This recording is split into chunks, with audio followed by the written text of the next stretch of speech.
تلاوت کردہ آیت کا ترجمہ ولا تکونوا، اے لوگو مت ہو جاؤ تم کاللتی نقضت غزلہا، اس عورت کی طرح جس نے اپنا سوت توڑ دیا، من بعد قوت انکاسا، طاقت کے بعد ٹکڑوں ٹکڑوں میں، تتخذون ایمانکم دخلا بینکم، اپنی قسموں میں تم فساد کا ذریعہ بنتے ہو، ان تکون امۃ ہی اربا من امہ، کہ ایک جماعت دوسری جماعت سے آگے بڑھ جائے، انما یبلوکم اللہ بی، اللہ تمہیں دنیا میں آزما رہے ہیں، وَلَيُبَيِّنَنَّ لَكُمْ يَوْمَ الْقِيَامَةِ، اور قیامت کے دن تمہارے لیے کھول دیا جائے گا وہ تمام ما کنتم فیہ تختلفون، جس میں تم اختلافات کیا کرتے تھے۔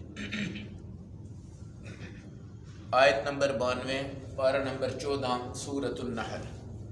مدینہ میں ایک عورت تھی جو سوت کاٹتی تھی، جب وہ مکمل ہو جاتا رات کو اس کو ٹکڑے ٹکڑے کر کے پھینک دیتی تھی، دوسرے دن پھر کرتی، پھر ٹکڑے ٹکڑے کر کے پھینک دیتی۔ جو ریا اور دکھلاوا اور جھوٹی قسمیں کھا کے اپنے آپ کو خوبصورت کرتا ہے، اس کی مثال اس عورت سے قائم کی گئی ہے جو اپنی تمام نیکیوں کو ایک جھوٹی قسم کے ذریعے ضائع کر دیتا ہے۔ ایک ریا، ایک دکھلاوا پورے اعمال کو ظاہر کر دیتا ہے اور ختم کر دیتا ہے اور باطل کر دیتا ہے۔ ذرا گزشتہ زندگی کی طرف جا کر دیکھو، کبھی تم نے سردیوں میں وضو کیا، کبھی تم نے گرمیوں میں دھوپ میں پیدل چل کر نماز پڑھی، کبھی تم نے پیسے اکٹھے کر کے قربانیاں کی، کبھی پیسے اکٹھے کر کے عید کی، کبھی تم نے فطرانے ادا کیے، کبھی تم نے کسی بیوہ کی مدد کی، کبھی تم نے کسی یتیم کی مدد کی، کبھی اللہ کے راستے میں تمہیں جہاد کی توفیق ملی، کبھی تم یہاں سے وہاں عمرہ کر کے آئے، کبھی یہاں سے وہاں حج کر کے آئے، کبھی یہاں سے وہاں جا کر آپ نے جہاد کر لیا۔ یہ ہماری گزشتہ زندگی کی ماضی ہے جس کے اندر ہمیں اللہ نے ان چیزوں کی توفیق عطا فرمائی ہے، اور یہ چلانے والا، اٹھانے والا، پہنچانے والا، حج کروانے والا، عمرہ کروانے والا، قربانیاں کروانے والا صرف ایک اللہ کی ذات ہے۔ ہماری طاقت، ہماری توفیق کچھ بھی نہیں ہے۔ یہی وجہ ہے کہ اربوں خربوں پتی آج ہیں، مگر نیکیوں میں سے ایک 10 روپے والی نیکی بھی ان کے ہاتھ میں نہیں ہے۔ اور ہم لوگ ہیں، اللہ نے ہمیں کچھ ایسی نیکیوں کی توفیق دی ہے، قبولیت ہمارے مطابق نہیں ہوتی، قبولیت اللہ کے فضل سے ہوگی، اور اللہ کے فضل کے ہم امیدوار ہیں۔ لیکن ہم چلتے چلتے اپنے دین اور ایمان کے اونچے میدان پہ جا کے کوئی ایسی غلطی کرتے ہیں جس سے ہمارا اللہ ایسا سخت ناراض ہوتا ہے کہ کالے کپڑے میں لپیٹ کر وہ سب کچھ ہمارے منہ پہ مار دیا جاتا ہے کہ رکھو اس کو اپنے پاس، ہم تمہاری عبادت کے محتاج نہیں ہیں۔ تم پھر ایسے ہو جاؤ گے جیسے وہ عورت پوری کائنات میں پوری زندگی سوت کاٹتی کاٹتی کاٹتی رات کو بناتی ہے، خوبصورت نقشہ بنتا ہے، ایک ڈیزائن بنتا ہے، پھر اس کو ایسے پھاڑا، ایسے پھاڑا، ایسے پھاڑا، ایسے پھاڑا اور ایسے ضائع کر دیا۔ اس کی نہ دن کی محنت کام آئے گی، نہ رات کی محنت کام آئے گی، نہ دماغ کی محنت کام آئے گی۔ قسمیں ہم اٹھاتے ہیں کہ جی ہم آپ کے ہی ساتھ ہیں، ہم آپ کے ہی ساتھ ہیں، اور یہ کافروں کے گروہوں کی باتیں ہیں۔ پھر دیکھا کہ دوسرا گروہ جو ہے جناب طاقتور ہو گیا ہے، دوسرا گروہ غالب آ گیا ہے، دوسرے گروہ کی بڑی نام نہاد قوتیں بن گئی ہیں۔ ہم قسم توڑتے ہیں اور خفیہ طریقے سے لوٹے بن جاتے ہیں۔ لوٹے سمجھتے ہیں آپ، جو سیاست میں لوٹے ہوتے ہیں، تو اس طرح ہم بھی کیا بنتے ہیں؟ لوٹے بنتے ہیں۔ یہ گروہ بھی باطل والا ہے، وہ گروہ بھی باطل والا ہے، ہم اس کا ساتھ دے رہے ہیں، اس پہ قربانیاں کر رہے ہیں، لیکن جب بعد میں ہمیں پتہ چلتا ہے نہیں نہیں بھائی اس کا پلہ بھاری ہے۔ اب کافر اور جو منافق تھے وہ کیا کرتے تھے؟ جہاد میں جب ہم جا رہے ہیں گھر میں بیٹھتے، بہانہ لگا لیتے، جب ان کو پتہ چلتا نہیں مسلمان شہید ہو رہے ہیں تو وہ اپنے لوگوں کو کہتے یار شکر ہے یار ہم نہیں گئے، اگر ہم جاتے تو ہم نے بھی فارغ ہو جانا تھا۔ اور جب ان کو پتہ چلتا کہ وہاں تو مسلمان جیت گئے ہیں اور ان کو فتح ہو گئی ہے، ان کو غنیمت مل گئی ہے اور ملکوں پہ وہ قابض آ گئے، آپس میں ایک دوسرے سے کہتے ہیں یار کاش کہ ہم چلے ہی جاتے۔ کیا کرتے؟ ہم چلے ہی جاتے۔ جب مرنا نظر آتا ہے تو گھر میں جھوٹی قسمیں ادھر اٹھا کے بیٹھ جاتے ہیں، جب ان کو غنیمت نظر آتی ہے تو پھر جانے پہ پہلوان بن جاتے ہیں۔ یہ دو رخ دنیا کو تو آپ دکھا سکتے ہیں، میرے اللہ کو نہیں دکھا سکتے۔ اس لیے حدیث کے اندر آتا ہے قیامت کے دن دو چہروں والا بندہ آئے گا، دو چہرے، میرے سامنے میرا، آپ کے سامنے آپ کا، ہمارے سامنے ظاہر میں سجن باطن میں دشمن، یہ دو چہروں والا ہے۔ اور میرا اللہ پھر اس کو قیامت کے دن جہنم کی لگام، آگ کی لگام پہنائے گا۔ اور قسمیں جھوٹی کھاتے کیوں؟ اربع من امہ، ہم ایک گروہ سے آگے نکل جائیں قسموں کے ذریعے۔ کیا کریں؟ قسموں کے ذریعے۔ اللہ کہتے ہیں یہ قسمیں تمہارے اختلاف کا ذریعہ بن رہی ہیں۔ ایک بندہ آپ پہ اعتماد کرتا ہے، آپ نے قسم اٹھا لی، آپ نے قسم اٹھا لی، اب کیا ہوا؟ یہ بندہ آپ پہ اعتماد کرتا ہے، تھوڑی دیر کے بعد آپ نے قسم توڑ دی، اب دونوں گروہ آپ کو ذلیل کریں گے۔ دونوں گروہ کیا کریں گے؟ جس نے آپ پہ اعتماد کیا اس نے کہا بھائی مولوی صاحب آپ نے بھی قسمیں اٹھائی، آپ بھی قسم توڑ گئے۔ اب کیا ہو گیا؟ سارا کیا کرتا آیا گیا، سب کیا کرتا آیا گیا۔ اور جو دوسرے ہمارے مخالف ہیں، جو پہلے سے ہی ہمارے پر تاک لگا کے بیٹھے ہوتے، وہ کہتے ہیں ہم نے کہا نہیں تھا یہ قسم توڑ دے گا، ہم نے کہا نہیں تھا یہ جھوٹا آدمی ہے، ہم نے کہا نہیں تھا یہ بددیانت آدمی ہے۔ اب ہوا کیا؟ میری قسم کھانے سے ایک گروہ طاقتور بن گیا، ایک گروہ نیچے گر گیا۔ میری قسم توڑنے سے یہ طاقتور گروہ بھی میرا دشمن بن گیا، جو پہلے سے میرا دشمن ہے وہ اور باتیں کس رہے۔ اب قسم اٹھاتے ہیں تو ہمیں لاج رکھنی ہے اللہ کی شان کے مطابق اپنی بندگی کی، کہ ہم نے قسم پہ پکا رہنا ہے، ہار جائیں کوئی بات نہیں، جیت جائیں کوئی بات نہیں، لیکن جو ہمارا معاہدہ ہے، جو ہمارا وعدہ ہے، جو ہمارا نظام ہے، وہ ہمارا آپ کے ساتھ ہے۔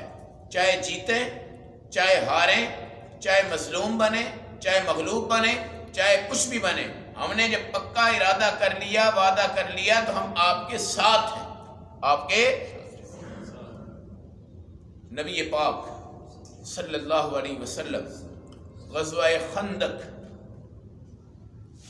جس میں میرے نبی صلی اللہ علیہ وسلم نے صحابہ کے ساتھ مل کے خندقیں کھودی، آپ علیہ السلام کے سینہ مبارک پہ وہ مٹی پڑ رہی تھی، صحابہ پہ مٹی پڑ رہی تھی، طاقتیں لگ رہی تھی، زور لگ رہے تھے۔ حضور پاک علیہ السلام کو صحابہ کی پیاس، فاقے، حالت یاد آتی جا رہی تھی۔ اللہ کے نبی جب چہرہ ان کی طرف اٹھاتے، ان العیش عیش الاخرہ فاغفر للانصار والمہاجرہ، یا اللہ عیش اور زندگی تو اصل کون سی ہے؟ آخرت کی ہے، انصار کی مغفرت فرما دے، مہاجرین کی مغفرت فرما دے۔ اور وہ کیا کہتے ہیں؟ واللہ لولا اللہ مہتدینا، اللہ کی قسم اگر خدا نہ ہوتے ہمیں ہدایت نہ ملتی۔ انزلت سکینۃ علینا، یا اللہ تو سکون اختیار کر دے، سکون دے دے، سکینہ اتار دے۔ جب تک ہم باقی رہیں گے ہم اس نبی کے ساتھ رہیں گے۔ نبی کسی بھی روپ میں ہے، ہمارا رسول ہے، ہمارا آقا ہے جی۔ اور یہاں کیا ہوتا تھا؟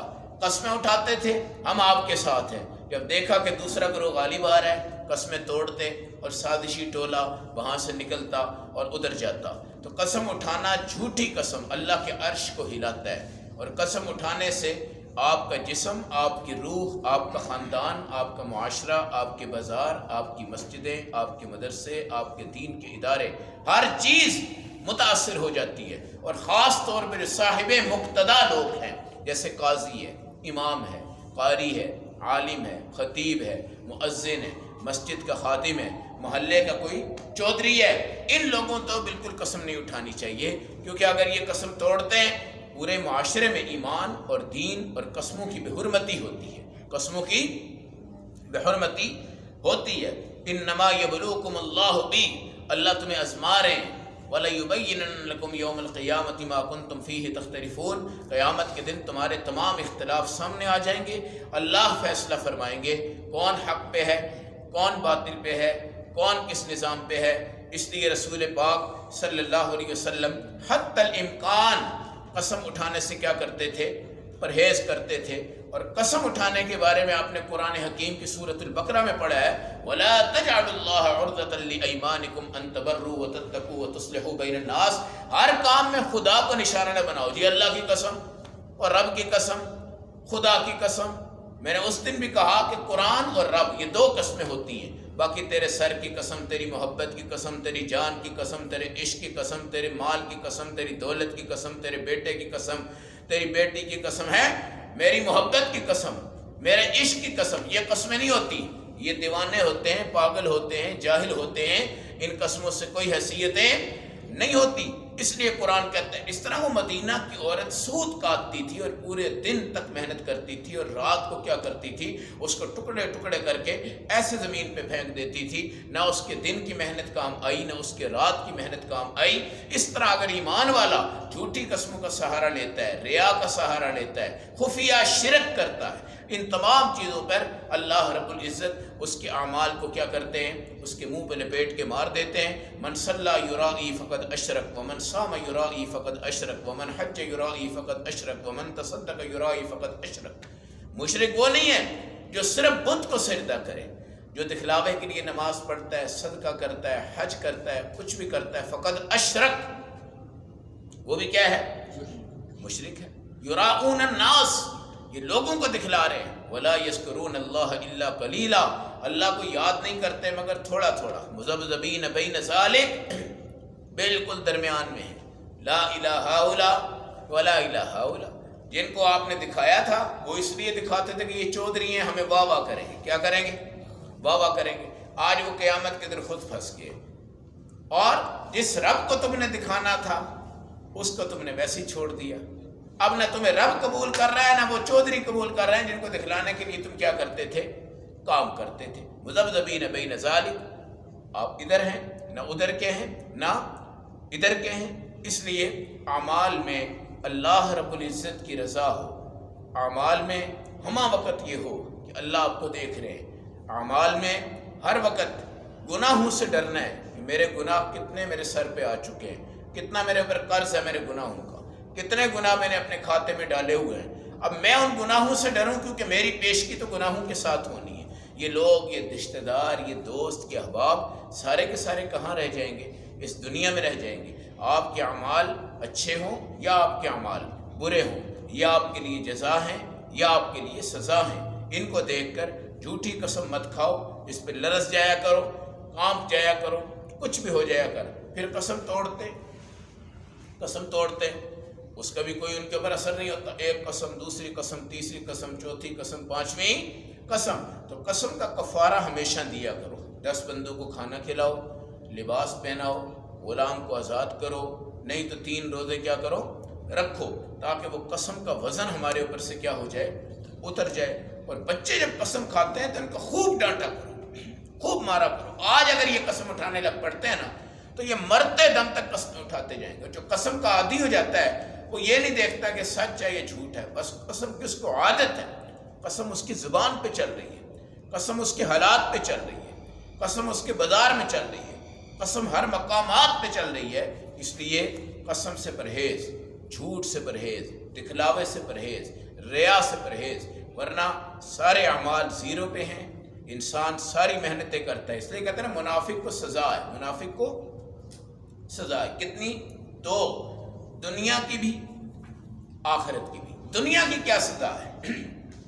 وہ یہ نہیں کہتا کہ میں منافق ہوں، وہ کہتا میں بہت بڑا نمازی ہوں۔ کیا ہوں؟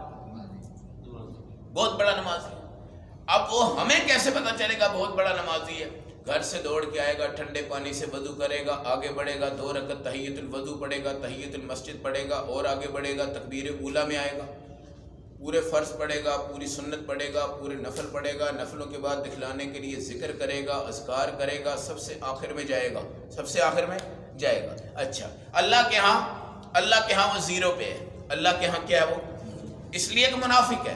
قربانی آئے گی، پیسے اکٹھے کرے گا، جانور بڑے سے بڑا لائے گا، گوشت غریبوں میں خوب دے گا، خوب تقسیم کرے گا۔ کیوں؟ تاکہ لوگ مجھے کیا کہیں، منافق نہ سمجھے۔ لیکن خدا کے ہاں وہ زیرو ہے۔ جہاد ہوگا نا وہ وہاں بھی جائے گا، حج ہوگا وہاں بھی جائے گا، عمرہ ہوگا وہاں بھی جائے گا، ہر جگہ اس کو جانا پڑتا ہے۔ کیوں؟ وہ یہ کہہ رہا ہے میں پکا مومن ہوں۔ اللہ کہتا ہے یہ منافق ہے، لیکن ہمیں وہ دکھا رہا ہے جی میرا ایمان، میرے اعمال، میرا حج، میرا عمرہ، میری قربانی، میرا فطرانہ، میرا صدقہ، میری زکوٰۃ، میرا سب کچھ۔ اب کر بھی کچھ نہیں ہے، کر بھی کچھ نہیں ہے، دنیا میں سب کچھ ضائع ہو گیا۔ اور آخرت میں فی الدرک الاسفل من النار۔ تو دو چہرے، دو نظریے، دو ذہن، دو مزاج، دو سوچیں، دو عقلیں بنا کر چلنا اور لوگوں کو دھوکہ دینا۔ یہ بندہ 24 گھنٹے دھوکے میں لگا رہتا ہے، 24 گھنٹے دھوکے میں لگا رہتا ہے، اس کا اور کوئی کام ہی نہیں ہوتا، اور اس کے دماغ پر ایسی ٹینشن، ایسی ڈپریشن ہوتی ہے نا، کیونکہ آپ کسی مومن کو دھوکہ دیں گے تو آپ کے ذہن پہ اللہ ویسے ہی غلبہ مسلط کر دیں گے، آپ کو سکون نہیں آئے گا، چین نہیں آئے گا۔ تو منافق سب سے بڑا سزاور ہوتا ہے، اس دنیا میں سب کچھ کرنا بھی پڑتا ہے، اجر بھی کوئی نہیں، اور آخرت میں سب سے بڑی سزا بھی بھگتنی پڑتی ہے، بچت بھی کوئی نہیں۔ اللہ ہم سب کو اپنی محبت، اپنی رضا اور ریاء اور دکھلاوے اور جھوٹی قسموں اور شرک سے پاک رہنے کی توفیق عطا فرمائے۔